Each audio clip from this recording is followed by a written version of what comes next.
Sometimes the hardest thing a man can do is open his heart when he's spent years building walls around it. That's exactly what happened when a lone mountain man found a pregnant widow left to die in the frozen streets with nobody to protect her and nowhere to turn. He'd lived alone in those mountains for years, keeping to himself, asking nothing from the world. But when he saw her there beaten, abandoned, carrying a child, something inside him changed. He made her a promise that day, one that would cost him everything he thought he wanted. What happens when a man who's forgotten how to trust offers his whole life to save two souls he barely knows? Before we jump back in, tell us where you're tuning in from, and if this story touches you, make sure you're subscribed, because tomorrow I've saved something extra special for you. The wind came down from the mountains like a living thing that February morning, cutting through the streets of Pine Ridge with teeth made of ice. Nathaniel Cordell felt it against his weathered face as he guided his pack mule through the muddy ruts that passed for the town's main street. He was a tall man, broad through the shoulders, with a beard that had gone more grey than brown in the 7 years since he'd retreated to his cabin in the high country. His eyes were the colour of winter sky, pale blue and distant, set deep beneath heavy brows that gave him a perpetual look of careful consideration. He didn't come to town often, once a month, maybe, when supplies ran low or when the pelts he'd trapped needed trading. The routine never varied much. He'd tie up outside Garrison's general store, exchange his furs for credit, load up on flour, coffee, salt, ammunition, and whatever else couldn't be hunted or made by hand. Then he'd disappear back into the mountains before anyone could engage him in more than the briefest conversation. The people of Pine Ridge had learned to leave Nathaniel Cordell alone. They called him the Ghost when they spoke of him at all, which wasn't often. Some of the older folks remembered when he'd first arrived in the territory, just after the war ended. He'd had a young wife then, pretty thing named Emma, and they'd taken up a small homestead at the base of the mountains. They'd seemed happy enough, the kind of couple that made other folks believe in fresh starts and new beginnings. Then the fever came through in the winter of '68.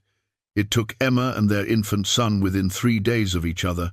The boy had been barely 6 months old, hadn't even had time to develop his father's eyes or his mother's smile. Folks said Nate buried them on a hillside overlooking their cabin, marked the graves with stones he'd carried up from the creek bed. After that, he sold the homestead, packed what little he owned, and vanished into the high country. That had been 7 years ago. The war had made him hard. Losing his family had made him empty. That's what Doc Henderson said anyway, and Doc had known Nate longer than most.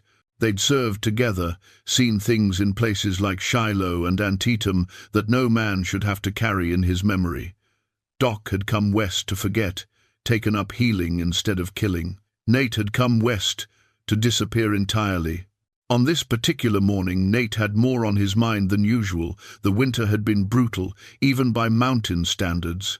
Game was scarce, and he'd had to range farther than normal to check his trap lines. His supplies had run lower than he liked, which meant this trip to town couldn't be postponed any longer, weather be damned. Pine Ridge hadn't changed much in the month since his last visit. Same false-fronted buildings leaning slightly in the wind. Same handful of horses tied outside the Lucky Dollar Saloon, even at this early hour. Same sense that the town existed in a kind of permanent state of waiting, though what it was waiting for, nobody could say. Nate pulled his mule to a stop outside Garrison's store and looped the reins around the hitching post. The animal huffed and stamped, as uncomfortable with town as its owner. Nate pulled his coat tighter against the wind and was about to step onto the boardwalk when he heard raised voices from the alley that ran between the general store and the livery stable. He paused. Town business was town business, and he'd learned long ago not to involve himself in the petty disputes that seemed to occupy frontier life. But something about these voices made him hesitate. One was a man's voice, rough and mean. The other was quieter, pleading. "You had your chance, lady," the rough voice said. "Mr. Reese gave you more than enough time to be reasonable. Please."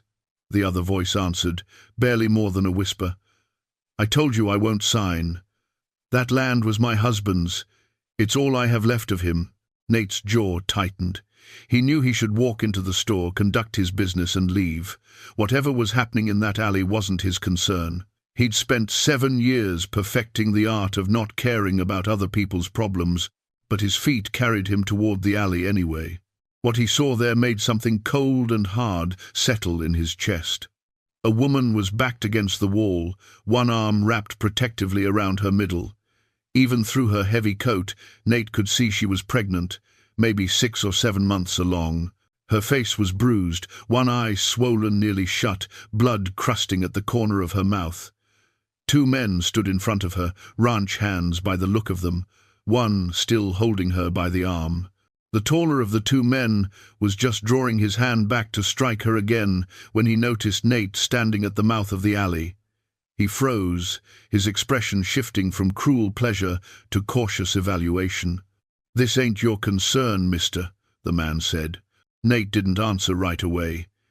He just stood there, his pale eyes moving from the men to the woman and back again.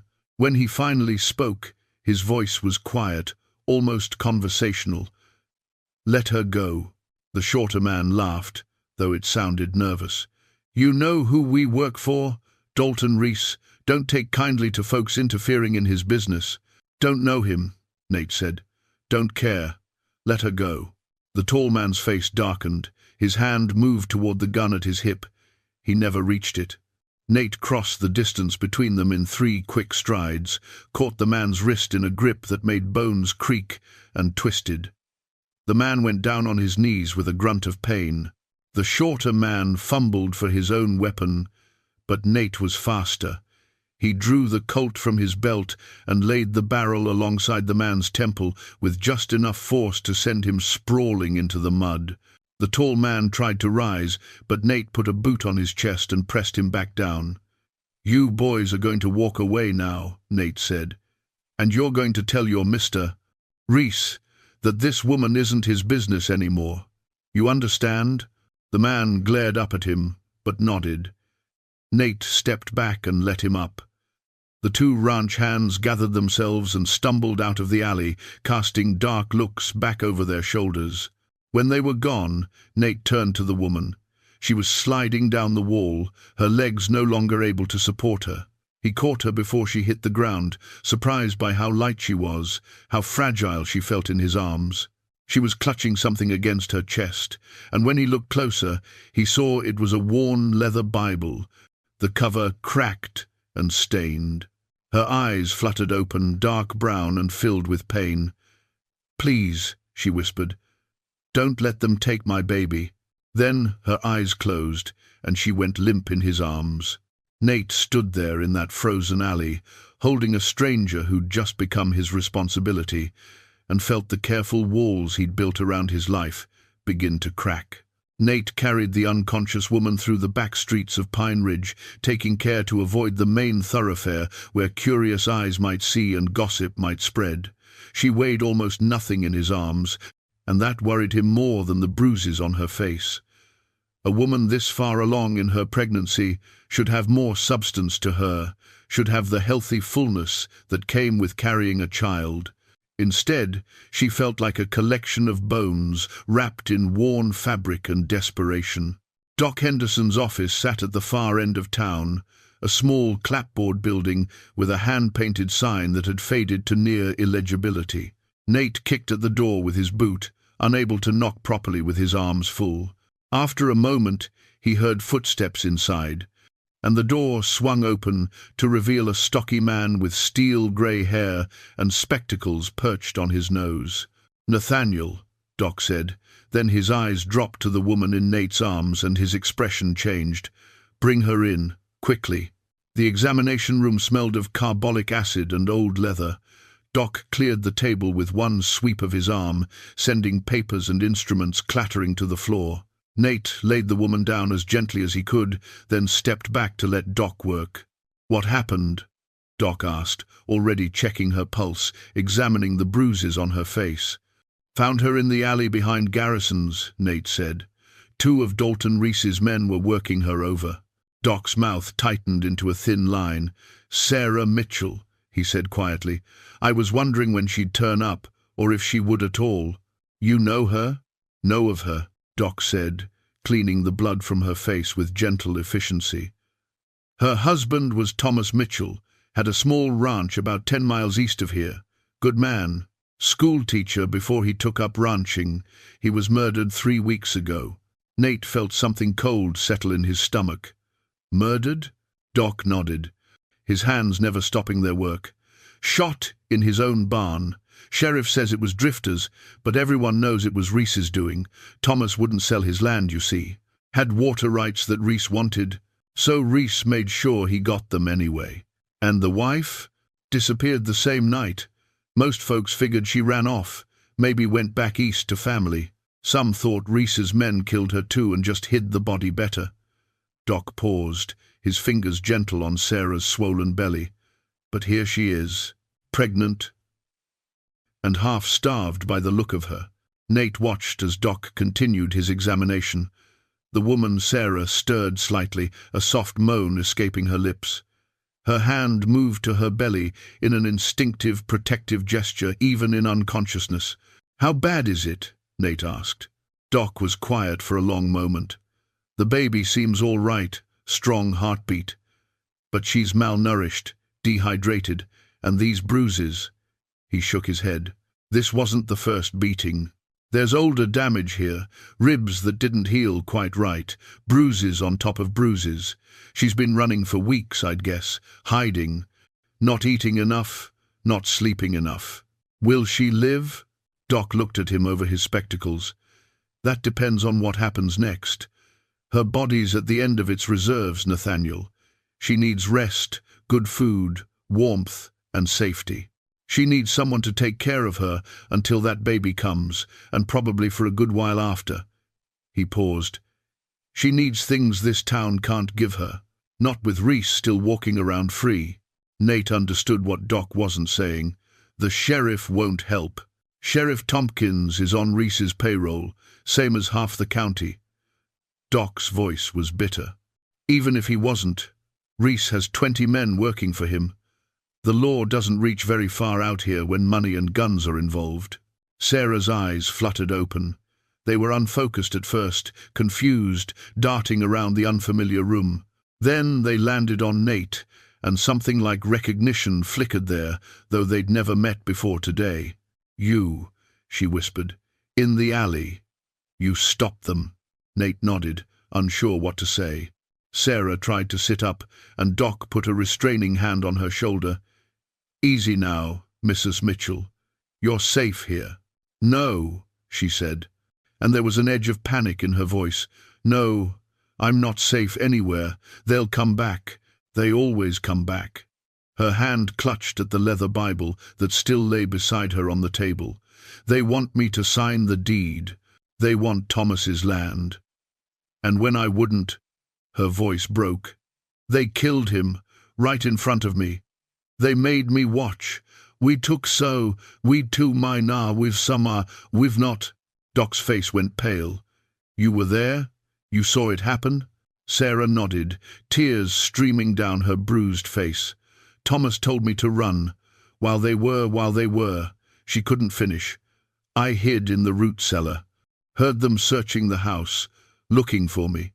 I waited until they left, then I took what I could carry and ran. I thought if I could get to town, if I could find the sheriff." "The sheriff's in Reese's pocket," Doc said gently. "I know that now," Sarah said. "He sent me back to them, told me to stop causing trouble, to sign the papers and move on with my life." She laughed, a broken sound. "So Reese's men brought me to the alley. Said they'd beat the signature out of me if they had to. Said if I died, well, that would solve the problem just as well." Nate had been listening in silence, but now he spoke. "The baby. Thomas's child." Sarah's hand moved protectively to her belly. "Due in about 2 months. Thomas was so excited. He'd already started building a cradle, planning for the future." Her voice dropped to barely a whisper. "He never got to finish it." The room fell silent except for the wind rattling the windows. Nate could feel Doc watching him, could feel the weight of the decision that was forming even before he'd fully acknowledged it. "She can't stay here," Doc said finally. "Soon as Reese's men report back that someone interfered, he'll come looking. And when he finds out she's alive and talking, I'll take her," Nate said. Both Doc and Sarah stared at him. "What?" Doc said. "To my cabin, in the mountains. No one knows where it is except you. She'll be safe there." "Nathaniel," Doc said carefully, "you don't know what you're offering. She needs constant care. The baby could come early after what she's been through. And Reese, if he finds out you're harboring her—" "He won't find out," Nate said. His voice was calm, certain. "Haven't had a visitor yet that I didn't invite." Sarah was shaking her head. "I can't ask you to do that. You don't even know me. I can't put you in danger." "You're not asking," Nate said, meeting her eyes. "I'm offering. Those men were going to kill you, kill your baby. I can't." He stopped, surprised by the emotion that had crept into his voice. "I won't let that happen." Sarah searched his face, looking for something.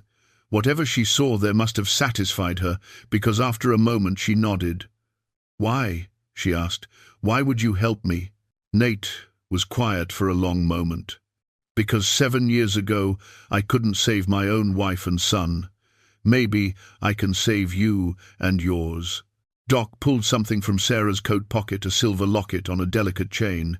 He opened it, revealing a small photograph inside. A young man with kind eyes and a gentle smile looked back at them. "Thomas?" Doc asked. Sarah nodded, taking the locket with trembling fingers. "It's all I have left of him." Doc turned to Nate.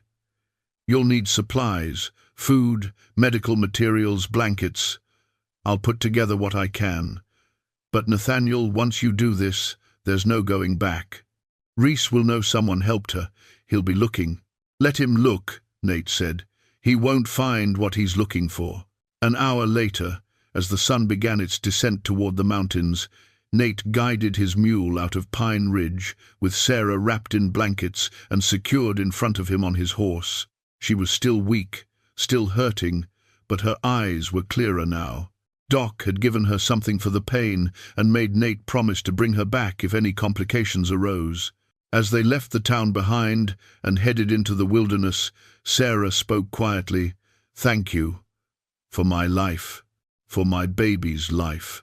Nate didn't answer right away. He was watching the trail ahead, reading the land the way a sailor reads the sea, looking for the safest path home. Finally he said, "Don't thank me yet. Winter in the mountains isn't easy, and we've got a long road ahead before that baby comes." "I'm not afraid," Sarah said. "Not anymore." Nate felt her weight against him, felt the trust implicit in the way she let herself lean on his strength. Something in his chest, something that had been frozen solid for 7 years, cracked just slightly. "Good," he said. "Fear doesn't help anyone survive." They rode into the mountains as the first stars appeared overhead, leaving behind the town and its dangers. Neither of them knew that their troubles were just beginning, or that the simple act of mercy Nate had shown in that alley would change both their lives forever. 6 weeks passed, and the mountain winter deepened its grip on the land. Snow fell in heavy blankets, transforming the world into something pristine and unforgiving. The cabin became an island in a white sea, connected to the wider world only by the trails Nate maintained through sheer force of will and daily effort. Sarah's pregnancy advanced into its 8th month. Her belly had grown round and full, and she moved with the careful deliberation of a woman carrying precious cargo.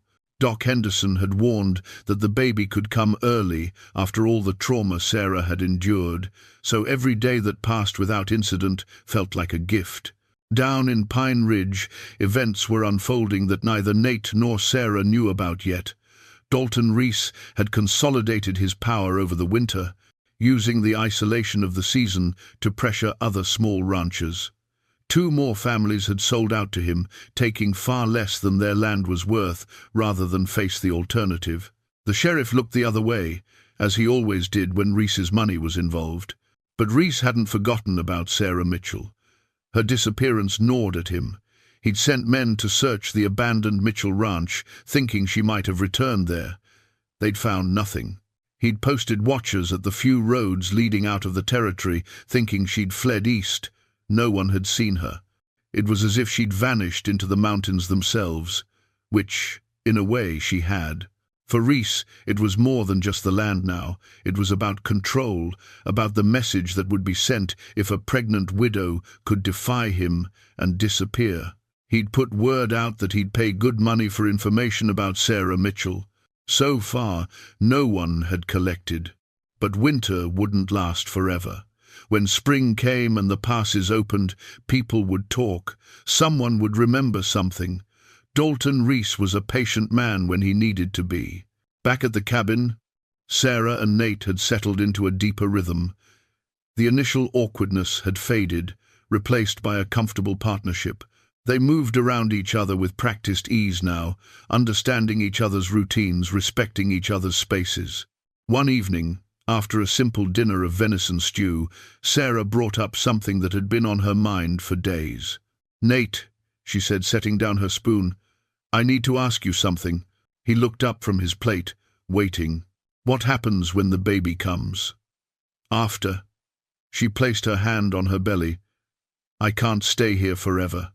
You didn't sign up to be a permanent caretaker, and I can't go back to Pine Ridge.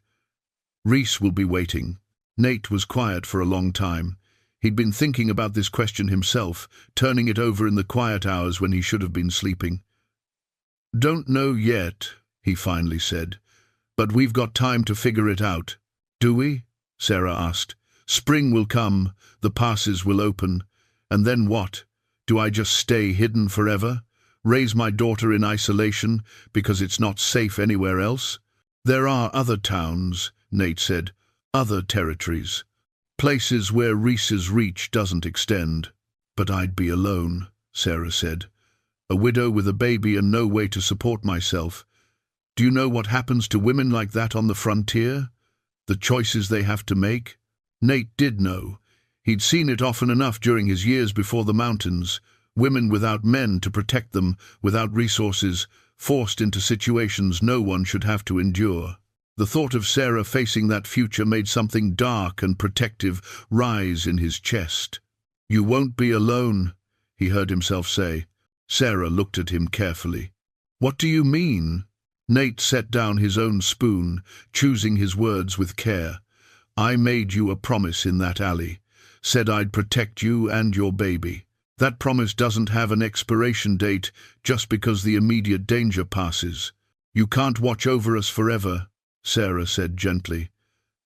"That's not fair to you. You came to these mountains to be alone, and I've already disrupted that for months. I won't let you sacrifice more than you already have." "What if it's not a sacrifice?" Nate asked.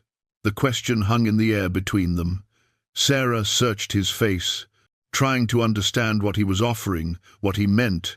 "When I first came here," Nate continued, his voice low and thoughtful, "I thought being alone was what I needed. Thought if I cut myself off from everything, I could somehow cut off the pain too. But pain doesn't work that way. It just sits there, waiting, growing." He looked at her directly. "These past weeks, having you here, it's been strange, uncomfortable sometimes. But it's also been—" He struggled for the word. "It's been alive. This cabin's been alive in a way it hasn't been in 7 years." Sarah felt tears burning her eyes. "Nate, I'm not saying I know what the future looks like," he said quickly. "I'm not making promises I can't keep. But I am saying you don't have to face it alone. However it looks, whatever it takes, you and that baby will be protected. That's not negotiable." Sarah reached across the table and placed her hand over his. This time, Nate didn't pull away. "You're a good man, Nathaniel Cordell, better than you give yourself credit for." "I'm a man trying to do right," Nate said. "That's all I can be." They sat like that for a moment, hands touching, an understanding passing between them that went beyond words. Then Nate gently withdrew his hand and stood up. "I've been working on something. Want to show you." He went to the corner of the cabin where he'd been storing his project, covered with a canvas tarp. With careful movements, he pulled the tarp away. A cradle stood there, beautiful in its simplicity. Made from pine, the wood was sanded smooth and fitted together with perfect joints. The sides were carved with delicate patterns, pine trees and mountains, stars and moons. It rocked gently when touched, balanced perfectly on its curved base.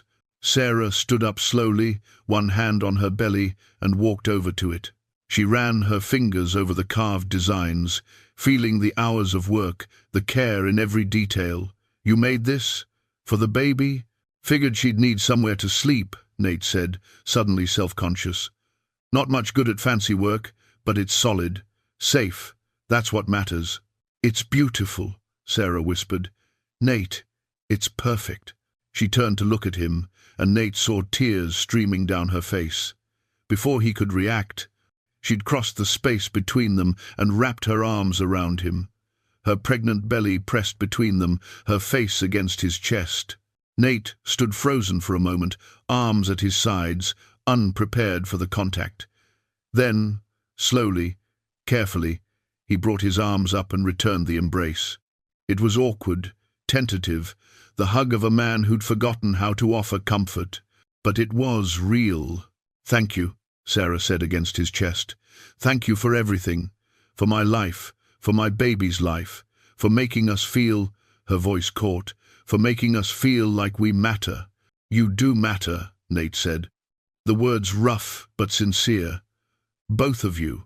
They stood like that for a long moment, two broken people holding each other up, finding strength in shared loss and unexpected connection. Outside, wind howled through the pines and snow continued to fall, but inside the cabin, something warm and fragile was taking root. When they finally separated, both were self-conscious, aware they'd crossed another invisible line. Sarah wiped her eyes and smiled. "Thomas would have liked you. He always respected men who kept their word." "I would have liked him too," Nate said. "Any man who could make you smile the way you do when you read his journal, that's a man worth knowing." Sarah touched the locket at her throat. "I wish you could have met him.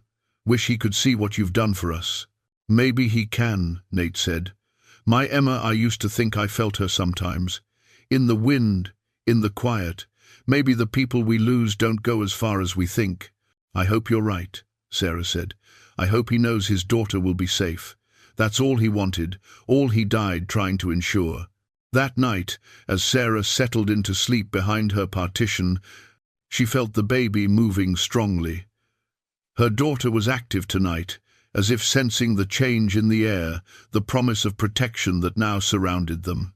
And in his place by the fire, Nate sat with his carving knife and a new piece of wood, beginning to shape something small. A toy, perhaps. Or a teething ring. Something a baby might need. He told himself it was just practical. But his hands knew better. They were building a future, one small piece at a time, whether his heart was ready to admit it or not. The next morning brought a visitor. Nate heard the sound first, a horse making its way carefully up the mountain trail. He was outside splitting wood, and the sound made him freeze, axe raised. In 7 years, only one person had ever made the journey to his cabin uninvited. Doc Henderson appeared through the trees, his horse picking its way carefully through the snow. The old doctor looked tired, bundled in a heavy coat, his breath making clouds in the cold air. "Doc," Nate said, setting down the axe, "what brings you all the way up here?" "Figured I'd better check on our patient," Doc said, dismounting stiffly. "Make sure that baby hasn't decided to come early. And I brought supplies."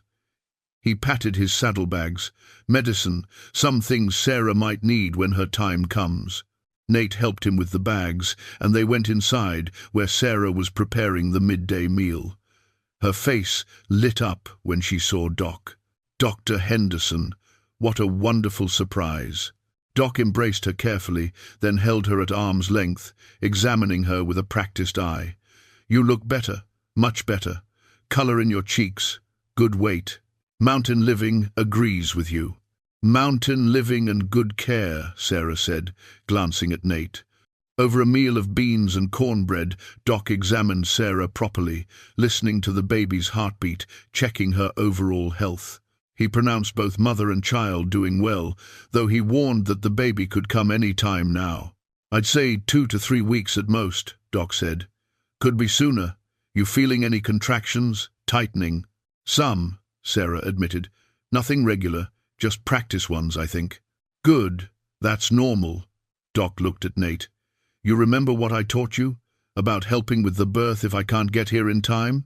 Nate nodded, though the thought still made him uncomfortable. Doc had gone over the basics during their last visit to town, but Nate had been hoping, praying that Doc would be able to make it when Sarah's time came. "I'll do my best to be here," Doc said, reading his expression. "But spring weather is unpredictable. Could be clear, could be a blizzard. You need to be prepared." After the examination, Doc pulled Nate aside while Sarah rested. They stood outside the cabin, voices low. "There's something you need to know," Doc said. "Trouble's brewing in town. Dalton Reese is getting anxious. He's been asking questions, pushing people. Seems he's convinced Sarah's still alive somewhere, that someone's hiding her." Nate felt cold that had nothing to do with the temperature. "Has he mentioned me?" "Not yet. Most folks don't even know you exist beyond the occasional supply run. But Reese isn't stupid. Eventually, he'll start connecting dots. The same day Sarah disappeared, you were in town. You haven't been back since." Doc paused. "He's offering money now. $500 for information about Sarah Mitchell's whereabouts. That's a lot of money in a poor town. Anyone take the offer?" "Not yet. Folks might not love each other, but they don't love Reese either. They've seen what he does to people who cross him." Doc met Nate's eyes. "But money talks, Nathaniel, especially to desperate men. And spring's coming. When the pass is clear, Reese will have more options for searching." Nate nodded slowly, his mind already working through possibilities, contingencies.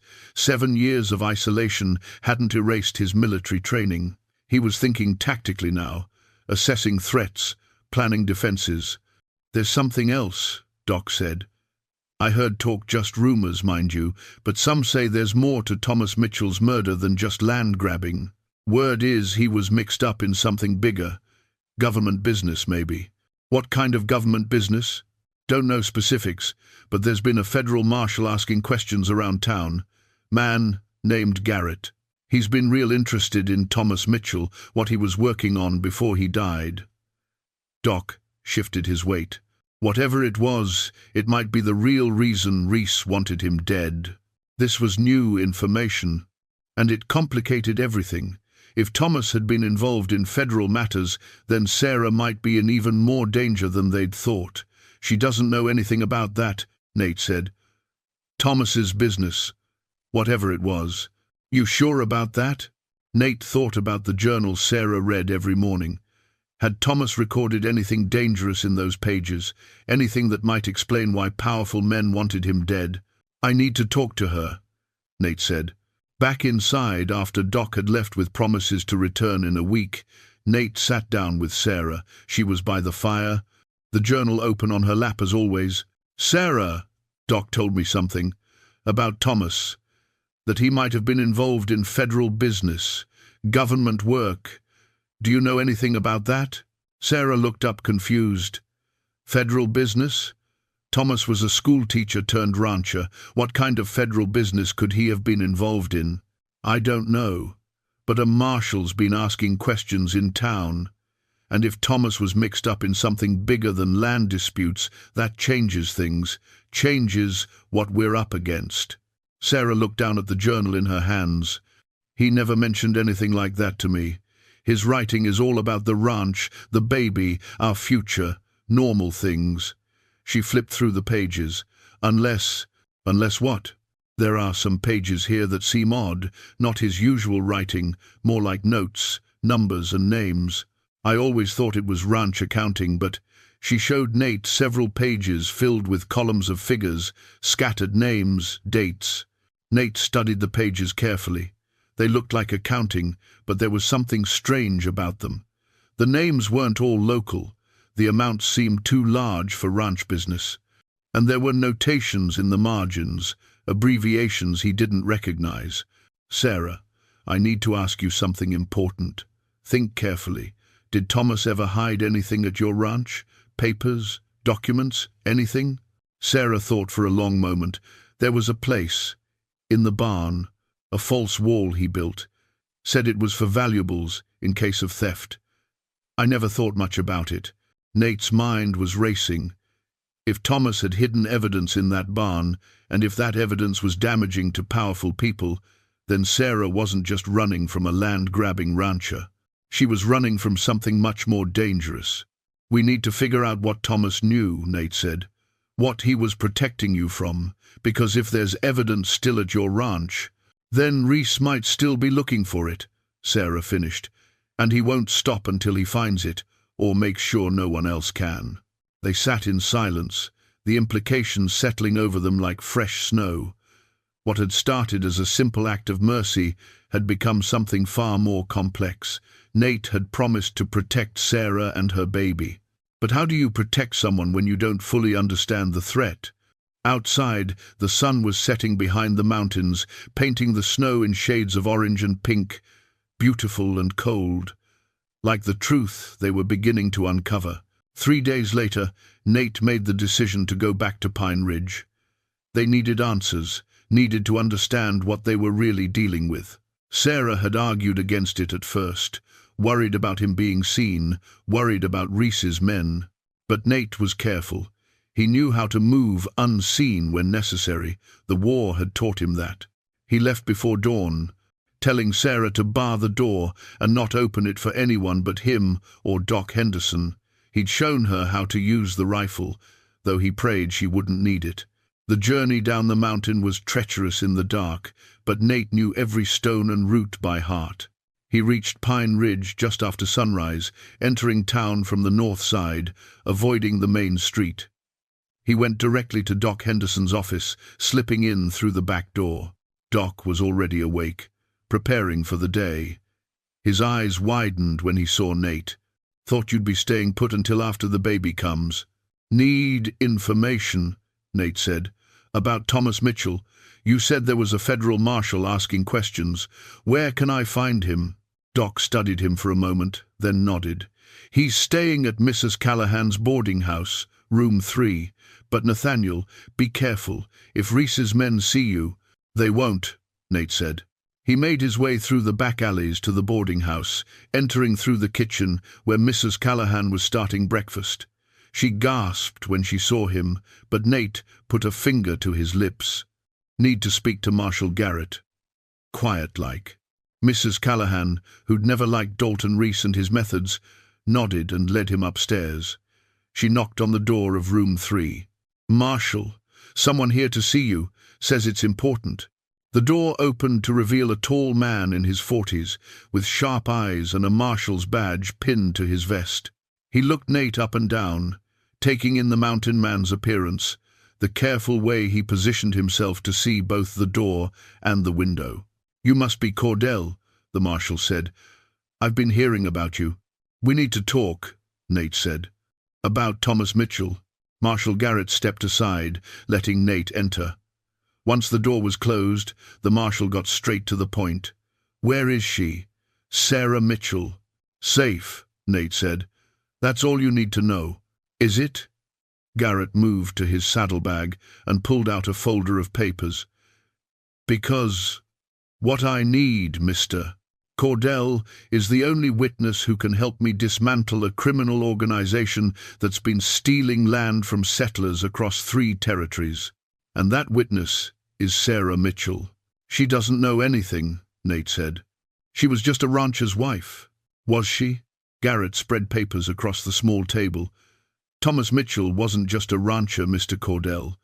He was a government accountant working undercover for the Department of the Interior. We sent him here 2 years ago to investigate widespread land fraud. Nate stared at the papers. Official documents, sealed with government stamps. Thomas Mitchell's real name was Thomas Garrison. He'd been a federal employee assigned to pose as a settler and gather evidence. Thomas discovered something bigger than we expected, Garrett continued. It wasn't just Dalton Reese stealing land. There's a whole network. Corrupt judges, territorial officials, land office clerks. They've been using false surveys, forged deeds, intimidation, and murder to steal prime land from legitimate settlers. Then they resell it to railroad companies and mining operations for massive profits. How much land? Nate asked. Hundreds of thousands of acres, maybe millions. We're still trying to figure out the full scope. Garrett pointed to one of the documents. Thomas compiled evidence for 18 months. Names, dates, forged documents, witness testimony. He was supposed to testify before a federal grand jury last month, but he was murdered first. 3 weeks before his scheduled testimony, we thought the evidence died with him. Garrett looked at Nate directly. But it didn't, did it? He hid it somewhere, and I'm betting Sarah knows where. Nate thought about the journal, the strange notations Sarah had shown him. She might know. She's not sure. I need to talk to her, Garrett said. If we can recover that evidence, we can bring down the entire network. Judge Victor Harland, District Land Commissioner Randolph Pierce, at least a dozen other officials. This is bigger than just Dalton Reese, Mr. Cordell. This is about justice for hundreds of families who've been robbed of their land and their future. And it's about Sarah staying alive long enough to testify, Nate said, because the moment these people know she's around, they'll come after her with everything they have. That's why I'm here. To protect her. Bring her in. Put her in federal custody. No. Nate's voice was flat, final. Your people already failed to protect Thomas. I won't let you fail to protect her. Garrett's jaw tightened. I can't do my job if you obstruct a federal investigation, and I can't protect her if I hand her over to the same system that got her husband killed, Nate shot back. Thomas was working for the government, and they couldn't keep him safe.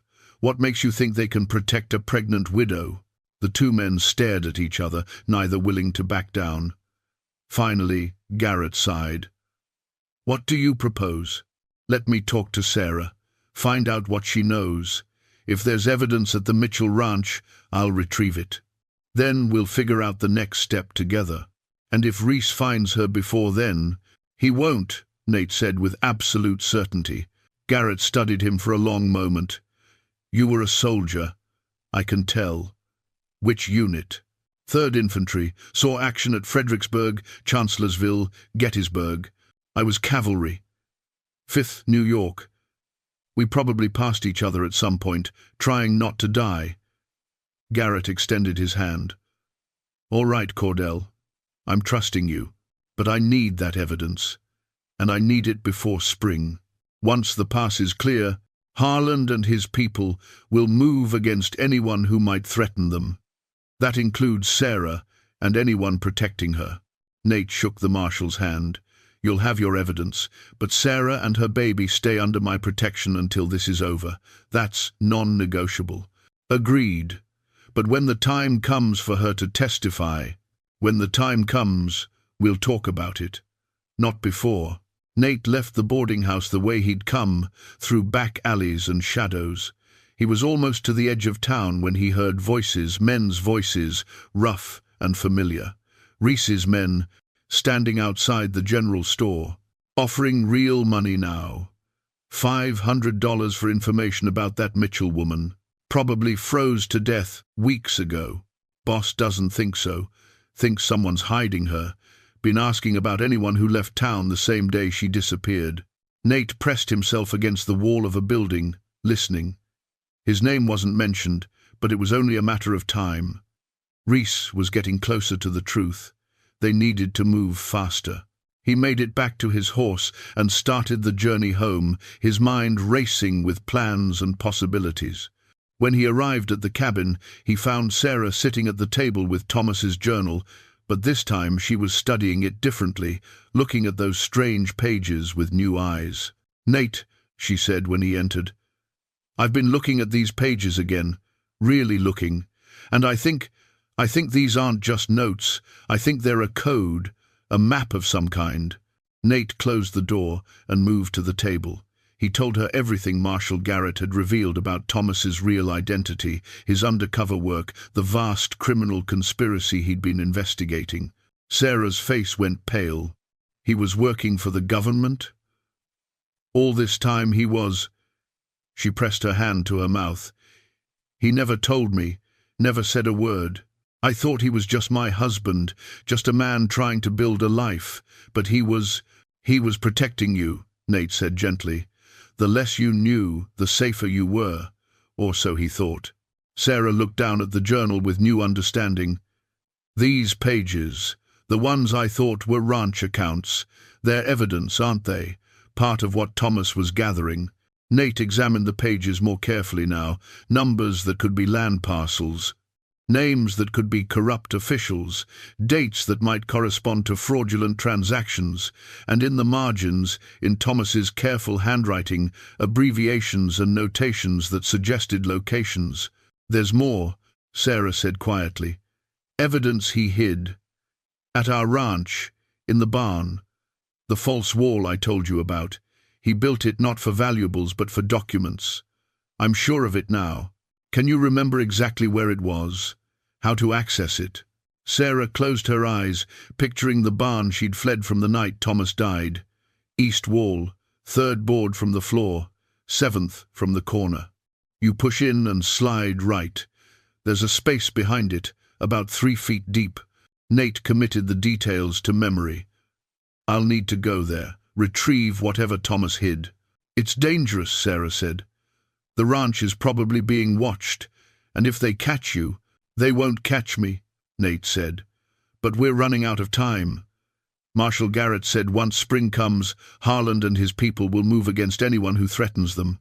We need that evidence before then. Sarah stood up, moving to the window. Outside, snow was falling again, heavy and thick. Thomas died protecting that evidence, protecting me and our baby, and now you're risking your life for the same reason. Not the same reason, Nate said. Thomas was doing his duty to the law. I'm just keeping a promise to protect you and your child. Sarah turned to look at him. Is that all it is? Just a promise? The question hung in the air between them. Nate could have said yes, could have kept the walls up, maintained the careful distance they'd both pretended still existed.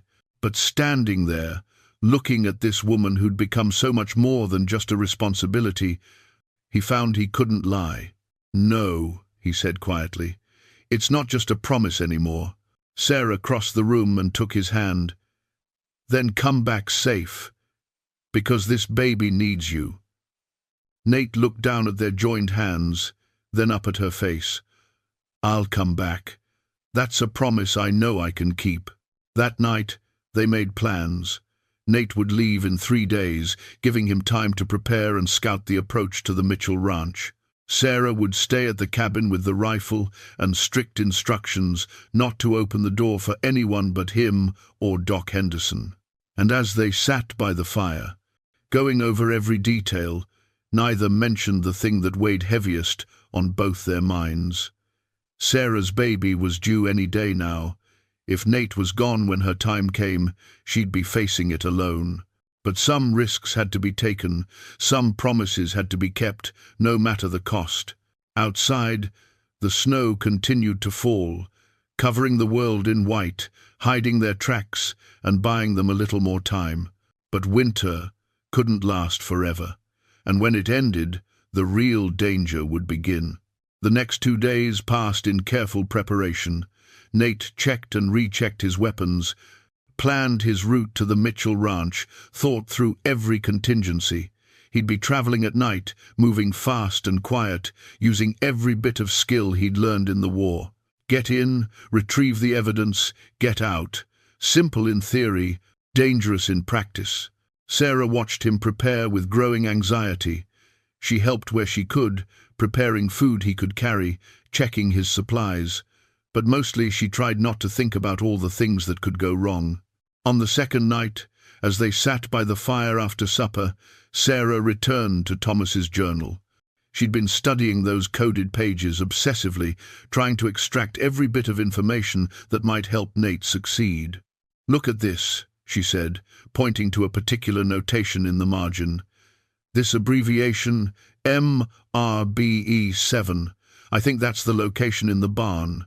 Mitchell Ranch, barn, east wall, 7th board." Thomas was telling me where the evidence was, but in a way only I would understand if something happened to him. Nate leaned closer, studying the notation. "Smart man. Made sure you'd have the information even if he couldn't tell you directly."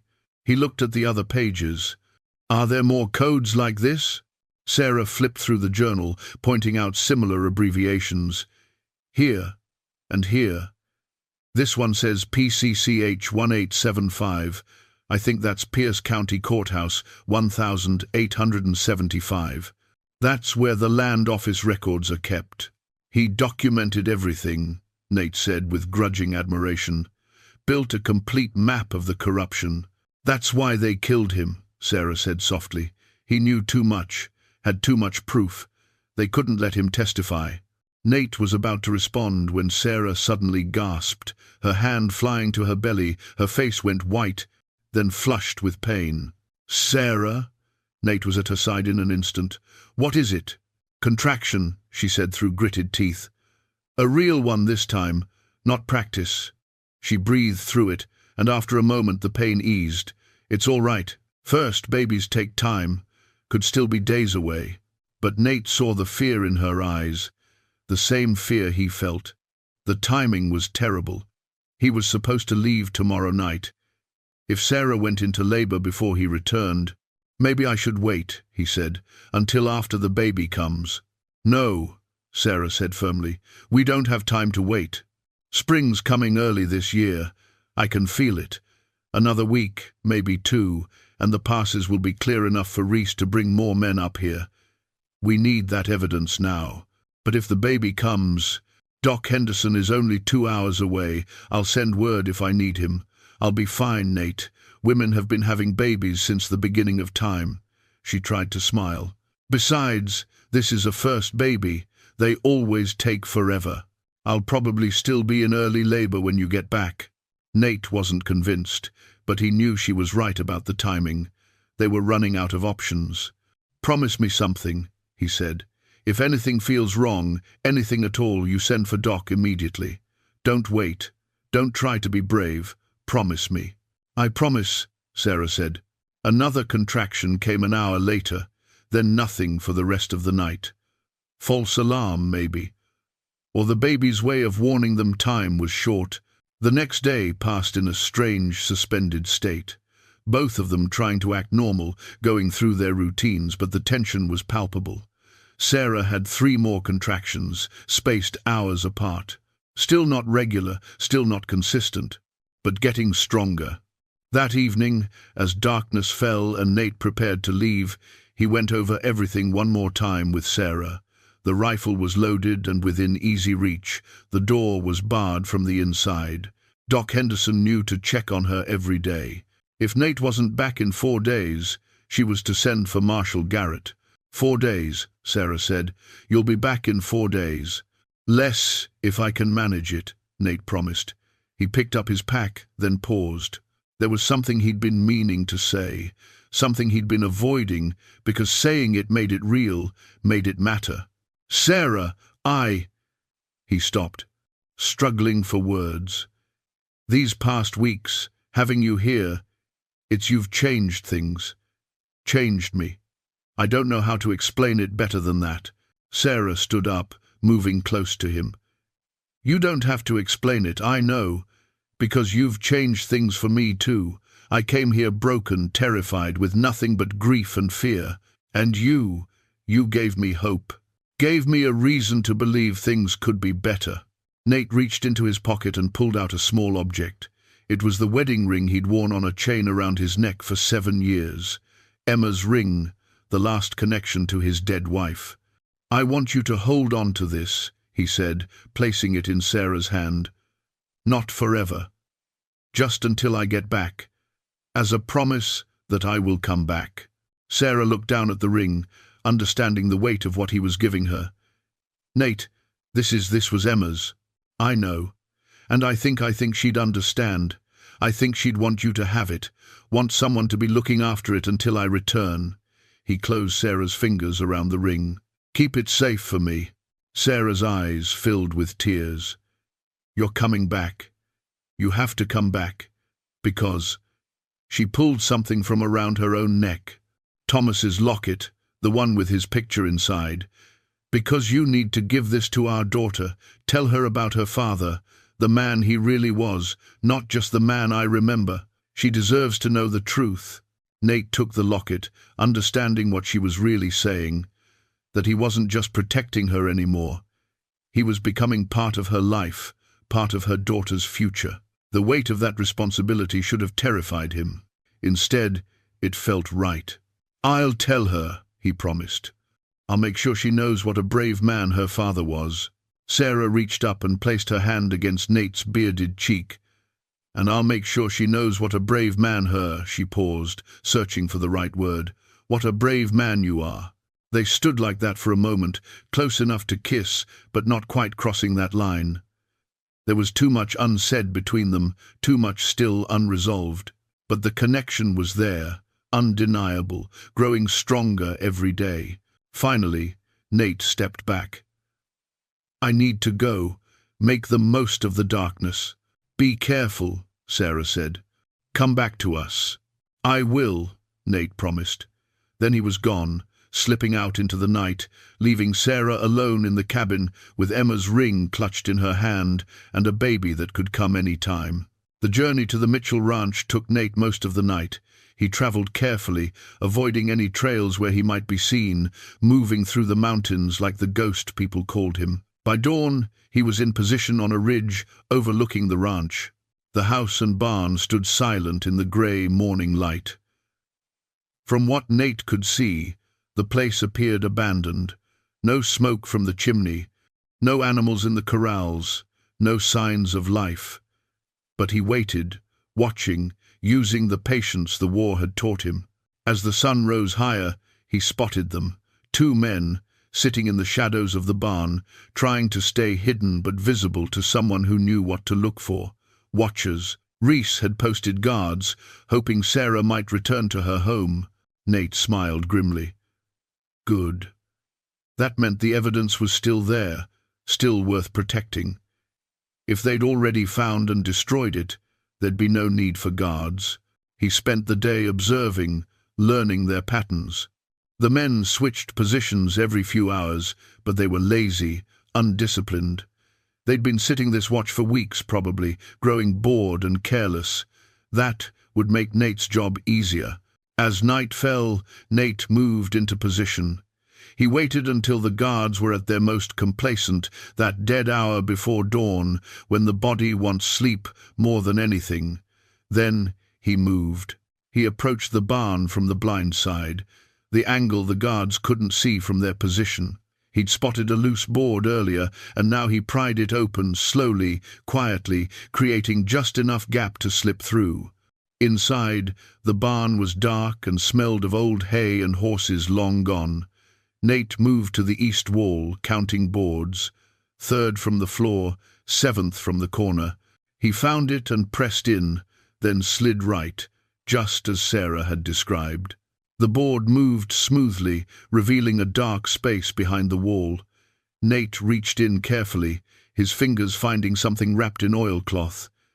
He pulled it out, a leather satchel, surprisingly heavy. He didn't stop to examine it. Outside, he heard one of the guards stirring, walking around to stay awake. Nate had seconds to get out. He clutched the satchel, moved back to the loose board, and slipped through. He was 20 yards from the barn, moving toward the tree line, when he heard a shout behind him. "Hey, someone's there!" Nate ran. Behind him, he heard the guards scrambling, shouting, firing wild shots into the darkness. But Nate was already gone, disappearing into the forest with the evidence that could bring down an entire criminal empire. He ran through the night, pushing hard, knowing they'd be coming after him. Behind him, more shouts, more gunfire. Then horses. They'd sent for reinforcements. Nate used every trick he knew, doubling back on his trail, moving through streams to lose his scent, taking paths no horse could follow. By the time the sun rose, he'd lost them. But he knew they wouldn't give up. They'd keep searching, keep tracking, and they might realize where he was headed, might figure out that the mysterious mountain man who'd helped Sarah was connected to all of this. He needed to get back to the cabin, needed to warn Sarah, needed to get her somewhere safe before Reese's men found them. He pushed harder, running now, racing against time and pursuing enemies. The satchel bounced against his back, heavy with documents that men had killed for, would kill for again. As he climbed into the high country, heading for home, Nate thought about Sarah alone in the cabin, thought about the promise he'd made to return, thought about the baby that could be coming any time. He ran faster. Behind him, far below, Dalton Reese stood in the Mitchell barn, looking at the empty hiding place in the wall. His face was dark with rage. "Find him," he said to the men around him. "Find whoever took those documents. Follow him to hell if you have to. And when you find him," he didn't need to finish. His men knew what he meant. They mounted up and rode out, following the trail of the man who'd stolen their secrets, hunting the ghost in the mountains. The race had begun, and only one side could win. They came at dusk, when the shadows were longest and the light played tricks on the eyes. 6 riders emerged from the tree line, spread out in a loose formation. Dalton Reese rode in the center, flanked by his most trusted men. Behind them, Nate spotted a 7th rider, a man in expensive clothes, who sat his horse like someone used to giving orders, not taking them. "That's Judge Victor Harland," Marshal Garrett said quietly. "He came personally. That's how important those documents are." Nate said nothing, just watched them approach. They stopped at the edge of the clearing, close enough to talk but far enough to be cautious. "Nathaniel Cordell," Reese called out, "I know you're in there, and I know you've got something that belongs to me." Nate stepped out onto the porch, rifle held casually but ready. "Don't know what you're talking about." "Don't play games," Reese said. "You took documents from the Mitchell ranch. Documents that are stolen property. Hand them over, and we'll let you walk away from this." "Funny thing about stolen property," Marshal Garrett said, stepping out beside Nate. "It usually belongs to the thief claiming it's stolen, and I'm a federal marshal investigating land fraud. So those documents aren't going anywhere except to a grand jury." Judge Harland urged his horse forward slightly. "Marshal Garrett, I should have known you'd be involved in this mess. You're out of your jurisdiction and interfering in territorial matters. Stand down before you make things worse for yourself." "My jurisdiction is wherever federal crimes are committed," Garrett replied. "And I've got enough evidence in that cabin to indict you and every man riding with you for conspiracy, fraud, and murder." "Murder," Harland laughed. "Thomas Mitchell was killed by drifters. Everyone knows that." "Thomas Mitchell was a federal agent," Garrett said. "Murdered while performing his duties. That makes it a federal case, and that makes you and Reese accessories to killing a federal officer." The words hung in the air. Several of Reese's men shifted uncomfortably in their saddles. Killing for land was one thing, killing a federal agent was something else entirely. Harlan's face darkened. "You can't prove any of that." "Actually, I can," Garrett said. "Because Sarah Mitchell is alive. She witnessed her husband's murder. She's prepared to testify, and with the evidence her husband gathered," he gestured toward the cabin, "I'd say your days of running this territory are over." "Then I guess we'll just have to make sure she never testifies," Reese said, his hand moving toward his gun. What happened next happened fast. Reese drew. Nate fired. Reese's hat flew off his head as the bullet passed within inches of his skull. Every man in the clearing had their weapons out now, but nobody fired. The first shot would start a bloodbath, and nobody was quite ready to cross that line yet. "Next one doesn't miss," Nate said calmly. "Now turn around and ride out." "There's 6 of us and 2 of you," one of Reese's men said. "6 of you out in the open," Nate replied. "2 of us behind cover. I like our odds better." Harlan's face was red with rage. "You're signing your own death warrant, Cordell. Even if you survive today, I'll make sure every lawman in 3 territories is looking for you. You'll hang for this." "Maybe," Nate said, "but you'll be in prison long before that happens." The standoff stretched. Tension built like a storm about to break. Horses stamped nervously, sensing the violence about to erupt. Then, from inside the cabin, came a new sound. A baby crying. The sound seemed to break the spell. Several of Reese's men exchanged glances. One of them, younger than the others, lowered his gun slightly. "Boss," the young one said, "there's a baby in there." "So?" Reese snapped. "So I ain't signed up for killing babies." Another man nodded. "Me neither. Land fraud is one thing. But this, you'll do what I pay you to do," Reese growled. "Not anymore," the young one said. He holstered his gun and backed his horse away. After a moment, 2 others followed him. That left Reese, Harlan, and 2 loyal men. 4 against 2. Still bad odds, but better. Reese's face was twisted with fury. "You want to die protecting a woman who means nothing to you? A baby that's not even yours." "They mean everything to me," Nate said simply. "And I've died before, lost everything that mattered. I won't lose them too." Harlan made his move. He drew a small pistol from his coat, aiming not at Nate, but toward the cabin, toward where the baby's cries were coming from. Nate didn't think. He fired. Harlan fell from his horse, clutching his shoulder, his pistol dropping into the dirt. Then, everything exploded into chaos. Reese and his 2 remaining men charged forward, firing. Nate and Garrett returned fire, using the porch posts for cover. Bullets splintered wood, horses screamed, men shouted. One of Reese's men went down, then the other. But Reese himself kept coming, his face a mask of rage and determination. He made it to the porch, too close for rifles. Nate dropped his gun and drew his hunting knife, the blade his father had carried, his grandfather before that, the blade meant for protecting family. Reese had his own knife out. They came together in a clash of steel and fury, fighting for everything that mattered, winner take all. The fight was brutal and quick. Reese was strong, experienced with a knife, fighting with the fury of a man who'd built an empire through violence and wasn't about to lose it now. But Nate had something Reese didn't. He had a reason to live, people depending on him, a future worth fighting for. When it was over, Reese lay on the porch, disarmed and defeated. Marshal Garrett had Harlan and the wounded men under guard. The 3 who'd ridden away were long gone, probably halfway to the next territory by now. Nate stood over Reese, breathing hard, his father's knife still in his hand. For a moment, he thought about finishing it, about making sure this man could never threaten Sarah or her daughter again. It would be easy, justified, even. Then he heard Sarah's voice from the doorway. "Nate? Is it over?" He turned to see her standing there, pale and exhausted but alive, with the baby wrapped in blankets in her arms. Doc Henderson stood behind her, ready to catch her if she fell.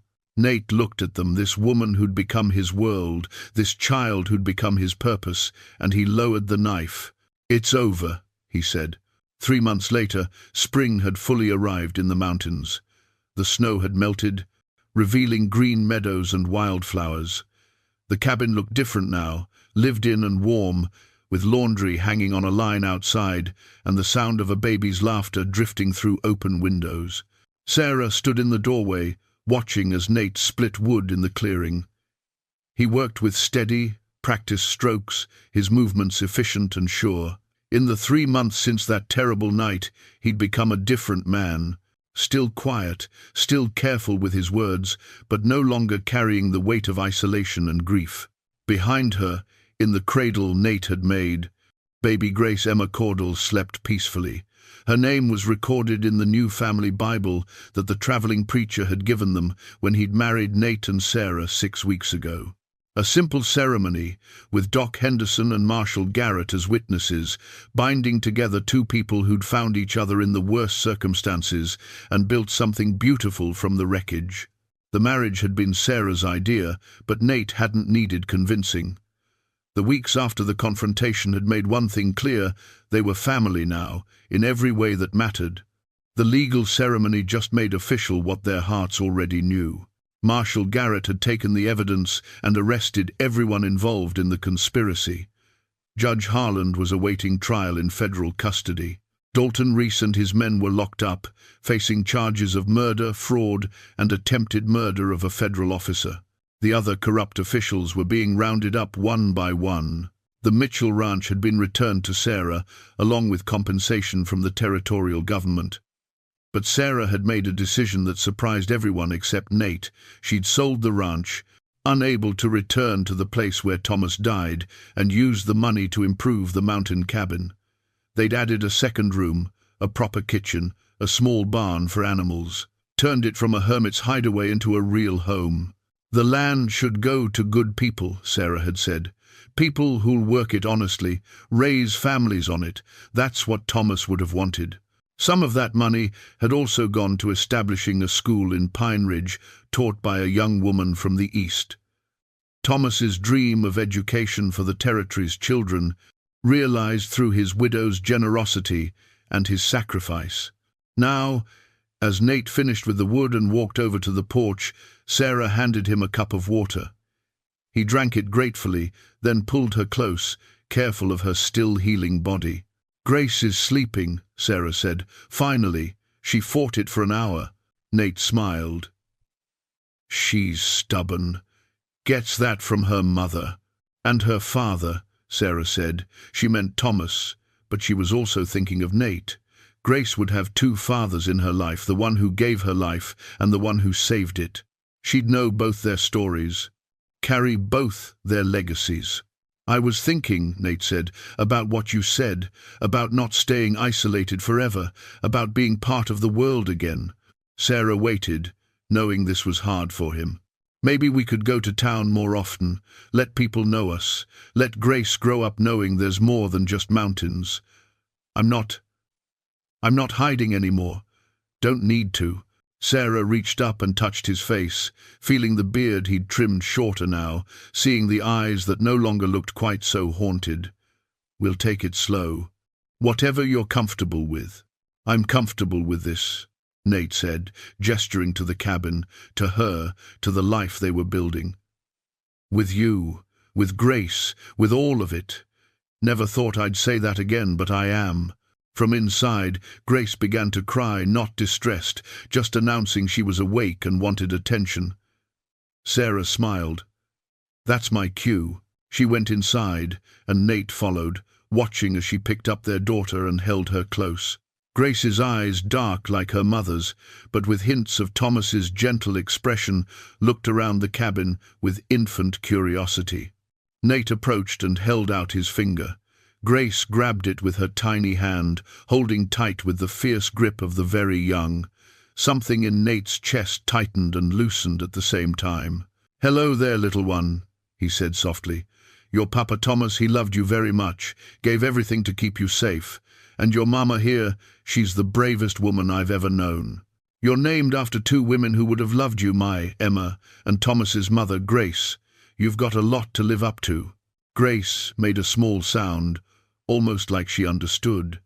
"But you don't have to do it alone," Nate continued.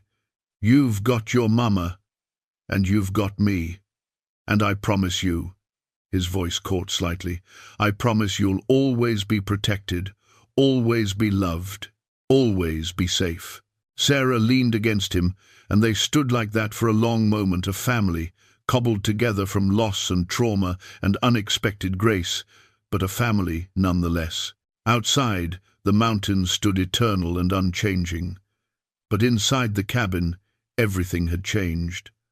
The ghost who'd haunted these woods for 7 years had come back to life. The widow who'd fled in terror had found strength and hope, and a baby girl who might have died before drawing her first breath was now gurgling happily, surrounded by love. Some men spend their whole lives running from pain, building walls to keep the world out, choosing isolation over the risk of loss. But the bravest ones stop running. They let themselves heal. They open their hearts when it seems impossible. They take the broken pieces of their lives and build something new.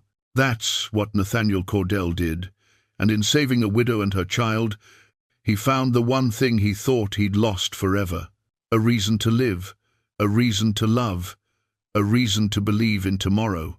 As the sun set behind the mountains, painting the sky in shades of gold and pink, Nate looked at Sarah and Grace, at the home they'd built together, at the future stretching out before them. He'd made a promise in a frozen alley months ago, a promise that had cost him his solitude, his carefully constructed walls, his determined isolation, but it had given him everything that truly mattered. "I'll be husband and father," he'd said. But by choice, not by obligation, but by love. And that made all the difference.